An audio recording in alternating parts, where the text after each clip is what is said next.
What's going on, guys? It's me, Tim, and in this video I wanted to look over a couple of charts here and show you what's going on in the market. I'm going to look over Bitcoin, I'm going to look over the SPY, and also the Russell 2000, and we're going to see what the Fed said and the reaction that's going on. So let's get into this video. If you don't mind hitting the like, I definitely appreciate it. If you're new here, consider subscribing. I put out daily videos. Hit the notification bell, hit all. Check out the links down below for some stocks and cryptos, and also I'll leave you down below a link for TurboTax. You'll get a discount if you still need to do your taxes. Now first off, let's hop over to TradingView's heat map and see the general market. And you'll notice that you see a lot of red here, although when you actually look deeper into it, you'll see that a lot of these stocks are only down roughly around 1%. We've got some of the big boys, Microsoft, Google, Apple, and Tesla, down less than 1% here. I would personally say that this little Fed meeting we had didn't really give us anything we don't know. I do personally think that we're going to see more rate hikes than expected, and it seems like the market is warming up to this as well. The Fed didn't really say anything extremely shocking. That's why we're not seeing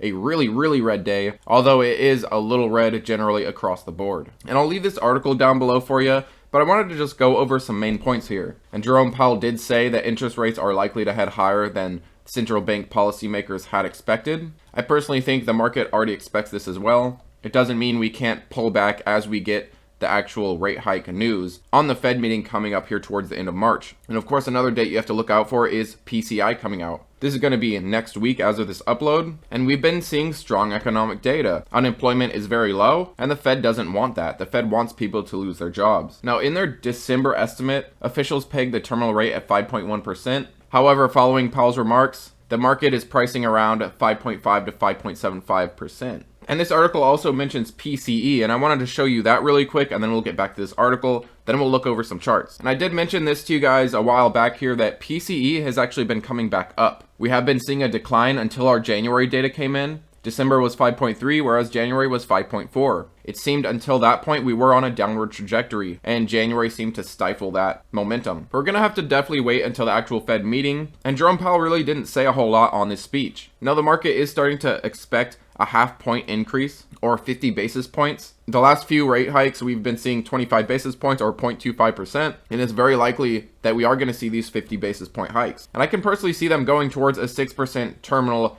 rate hike before this is all done. Now, before we started seeing kind of lackluster data, seeing jobs come out even stronger, seeing PCE actually going up, the market was kind of expecting just a couple of 25 basis point hikes. Well, now it does look like they're going to see even more. And that's not all that surprising considering the Fed has reiterated over and over again that they have a 2% inflation target, and we definitely still have a long way to go to get there. But I did want to pull out something here that does sound a little encouraging. And Jerome Powell said, "We have covered a lot of ground and the full effects of our tightening so far are yet to be felt. Even so, we will have more work to do." While yes, it doesn't sound good that they say they have more work to do, one thing to consider is the full effects of their tightening hasn't been felt yet in the economy. These things take time. These high interest rates still have to hurt the housing market. These high interest rates still have to bring car prices down, because something's got to give. The consumer can't just be willing to pay more and more money, throwing money away to high interest rates and historically high prices in the housing market and in autos. Something's got to give, and it's not going to be the interest rates. So I do expect prices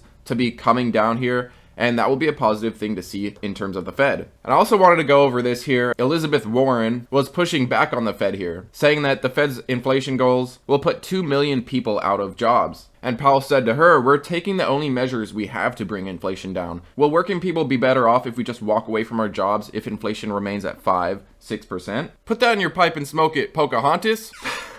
Alright, now let me know what you think about what we just saw here with the Fed. I personally think he didn't really give us anything surprising, anything we didn't really already know. And we're really going to have to wait for CPI to come out and then the next Fed meeting to actually get any real answers. But I did want to pull out the SPY and show you that we did have a 50 to 200 MA cross. And this is the first time we've seen it on the SPY on the daily here since July of 2020. Now, while that's very bullish and very encouraging, I am worried that a tough Fed will see this come back into this channel that we've been in, into this like long downtrend that we've been seeing that's been going on essentially since the beginning of 2022. One thing you'll see is we did break out of this downtrend, we broke our resistance, and we did come down and retest it to bounce back up. But it's going to be important to continue to watch it because it's very possible we break this 50 that we're trying to hold on, test the 200, therefore also testing this resistance and potentially breaking back into it. Now I also wanted to pull up Bitcoin too, and we have seen a 50 to 200 MA cross on this as well. And this was back in the 7th of February. And the last time we've seen this was back in 2021 in September. Although that bullish momentum didn't last very long, Bitcoin still pushed from the 40,000 area to its high of 68, 69,000. Now, while this indicator is a good indicator, it gives us bullish momentum, it lets us know there's bullish direction, it is a lagging indicator. And looking at Bitcoin's chart right now, it does look like we're in a short-term downtrend since the end of February here. And we are currently sitting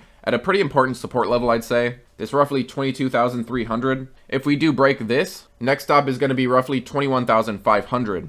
It was a previous resistance before we broke out, and it became a support here. So while short term, Bitcoin's chart looks a little bearish, at least just looking at here where the trend's been going lately, and the fact that we broke our ascending support here. However, I gotta say, I'm gonna be taking advantage of Bitcoin on any pullbacks. I do know that the halving's approaching, and we are now literally just about a year away. So I will be taking advantage of any fear on Bitcoin moving forwards over the next couple months. Now, I also wanted to pull up the IWM or the Russell 2000 and show you that here we just saw a cross of the 50 and 200. And I did want to show you that last time we saw that was back in August of 2020. The IWM was resting right around 145. And from that point to its peak, we saw a run all the way to 243. And then soon after, we saw the bearish cross, the 200 crossing the 50, and it's been on a downtrend since then. However, now we just saw the 50 cross the 200. So keep an eye on the Russell. It does look like we're trading in a pretty clear uptrend right now, and this is great news for me because I love small caps. And as the Russell 2000 moves higher, a lot of the small caps I talk about can likely move higher as well. And I also wanted to show you that we saw a flip